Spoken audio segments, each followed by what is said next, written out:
The first time I saw him, he was sitting in the hallway of my apartment building, covering his face with his hands and pulling his legs up as if trying to shrink. I walked past him with my suitcase, carry-on luggage that should have lasted me 3 days, but only lasted me a couple of hours. I missed my flight, and there was no point in waiting for another one because there wouldn't be another one until tomorrow. I missed the most important speakers at the conference. I might as well return home, which is what I did. I was inserting the key into the lock when the stranger raised his head. His eyes were bloodshot. This made me very anxious. "No need." That's all he said. "No need?" "Do not go there." I stared at him for a moment, trying to figure out if he was some kind of homeless pervert. But it was impossible. He was well-dressed and his hair was neatly combed, a little long, but it seemed intentional. Why not? Just don't do it. "Do you need me to call someone?" I asked, trying not to sound alarmed in my voice. This guy was starting to piss me off. "No." "Then, okay." I turned the lock, turned the doorknob, and turned my life upside down as I walked into my apartment. "Your mother." I stopped dead in my tracks, my heart pounding. "Oh my God." Female voice. "So good, baby," Damien purred. I knew that voice. He had sex with someone, only that someone was not me, his fiancée. I felt my insides clench, as if someone had led me to a cliff and thrown me off the top. I left the apartment, rolled out my suitcase, closed the front door, and leaned against it, breathing heavily. "I told you not to go there," said the stranger with a tense expression on his face. He cried. "Is that your girlfriend there?" I asked, swallowing hard. Maybe I was about to cry too. "Actually, my wife." "This is crap," I said and slid to the floor, leaning against the front door. I didn't think I could stand it. "Your husband?" "Groom," I said, sighing. "Yes, I'll have to cancel the wedding." "Lucky. I'll cancel this damn wedding." "That's right. That's exactly how I feel now," I snapped. "Lucky." "Have you already paid for the wedding?" I looked at him, at how stupidly, infuriatingly. He looked like Damien, his hair black as night, his eyes sparkling blue, and I felt sick. To her. "This sucks," he said, and then looked down at his hands as if he expected them to tell him what to do. "I'm, Hudson, like a river. Cat, like an animal. Short for Catherine." "Wow, you're such a good guesser," I said sarcastically. "You're evil," he said, and I saw him smile slightly. I didn't want to smile, but a smile appeared on my lips anyway. I smiled. Like a pathetic idiot, I smiled at this stranger whose wife was having sex with my fiancé. "Nothing evil," I said, laughing, because it was such a lie. "I can be mean. Sometimes I can be an absolute bitch. Everything is fine. I like mean girls. Nobody likes mean girls." To me, our eyes met. He didn't look as upset as he did when I first saw him in the hall, but it still looked like it was the worst day of his life. "How long have you known?" He looked over at me, at the door. "A few days." "So, you've had some time to digest this." Hudson shrugged, looking down at his hands again. "Actually, I don't think I processed it.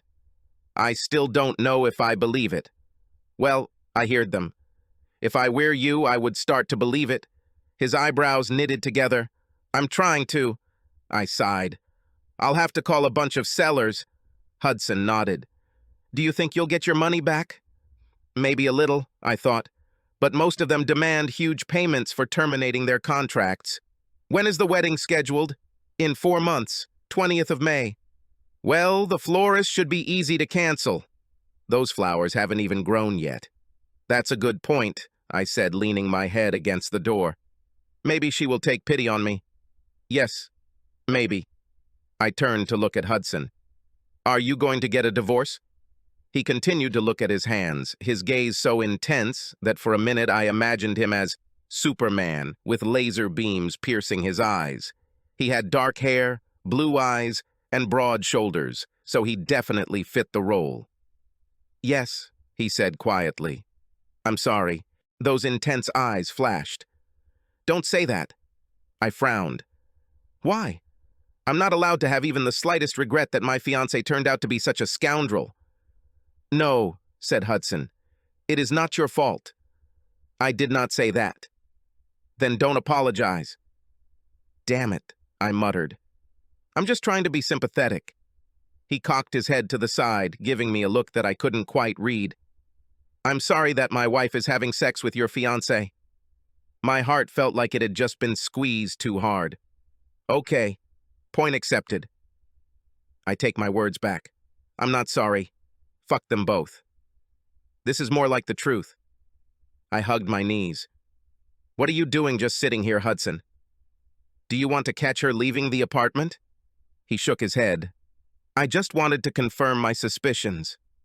I didn't have a plan. Then why are you still here? You let her ruin such a beautiful day.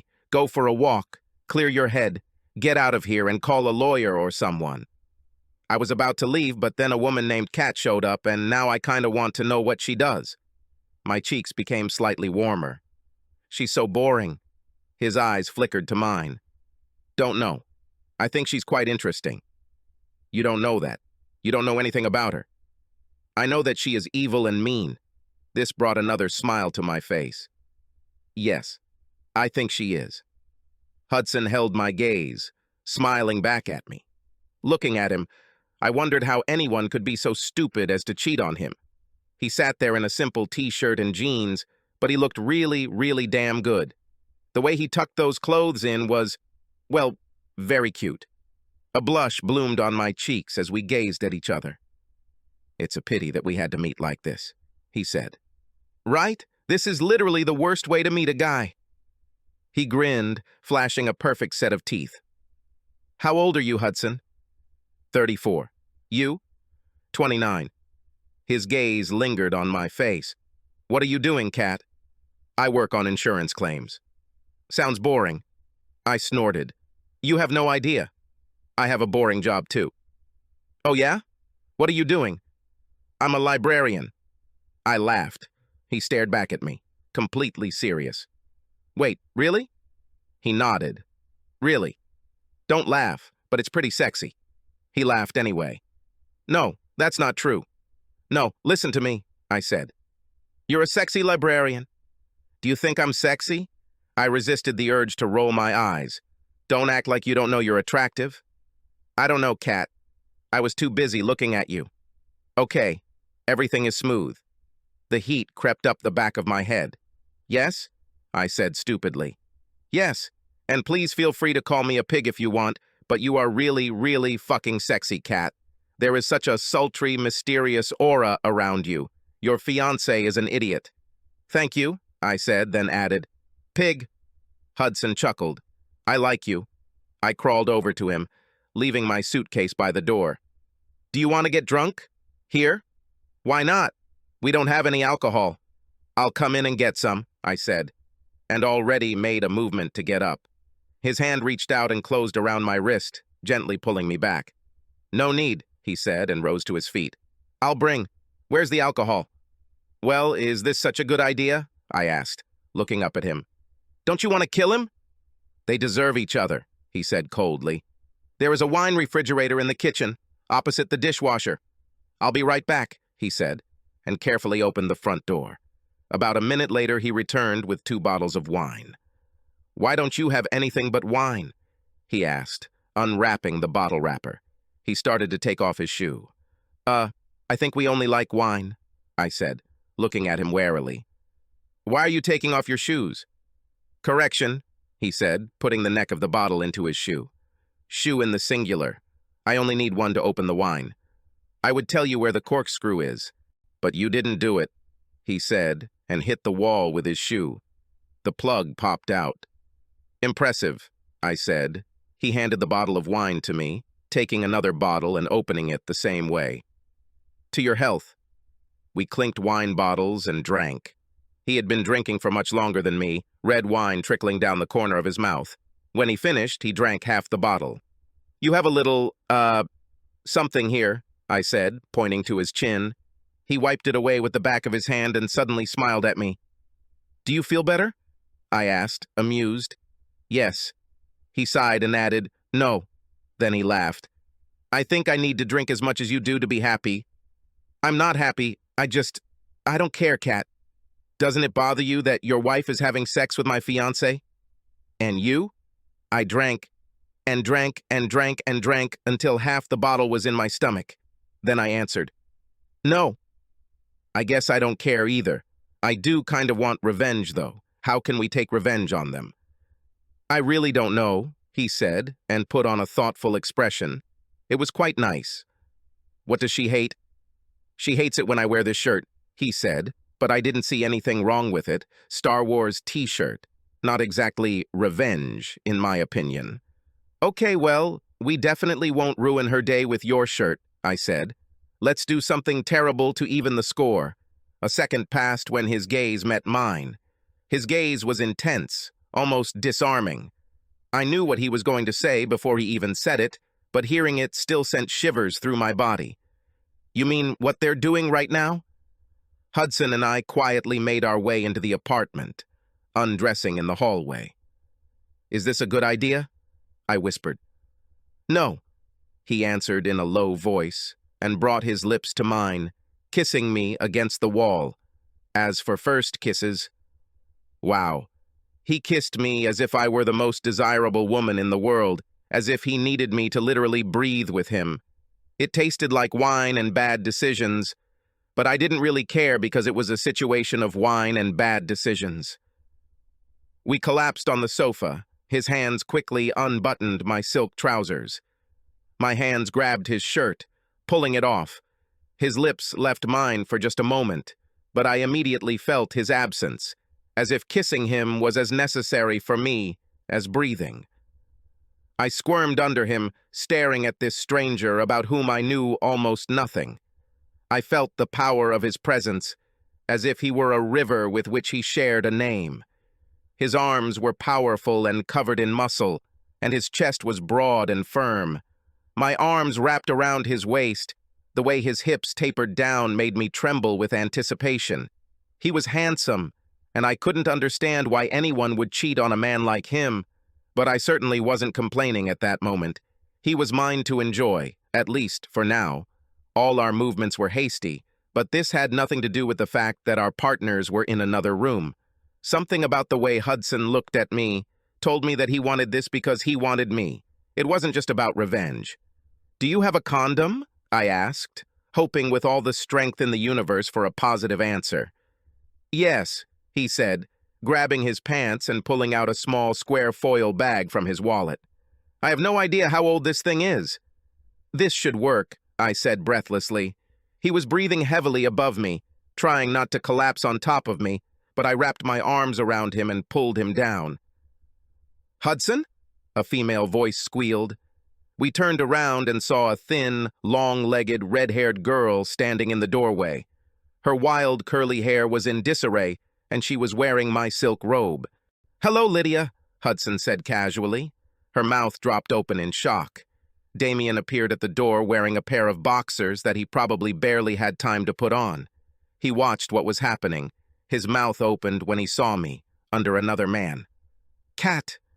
"Fuck you," I said. "The wedding's off, Damien. We're done." "Wait a minute, Kat. Who the hell is this?" Damien pointed at Hudson. "My husband," Lydia said, still shocked. "How? Why? I don't think you have any right to question my actions," Hudson said in an icy tone. Lydia's eyes filled with tears. "Hudson, I can explain. Why don't you get out of my apartment instead?" I suggested it to her husband. "And you too. Get out, Damien," I said. "Wait, is this your husband?" Damien pointed at Hudson. Lydia wiped her cheeks and nodded. "Get out," I repeated. "You both. Now." "Kat," Damien tried again, but Hudson interrupted him. "You heard what the lady said. Pack up your junk and leave." Damien was a young Leo DiCaprio type. He was thin, a little skinny, and not very tall, but he could usually make up for it with his handsome face. But Hudson, he was a head taller than him and built like a real superhero. They are gone.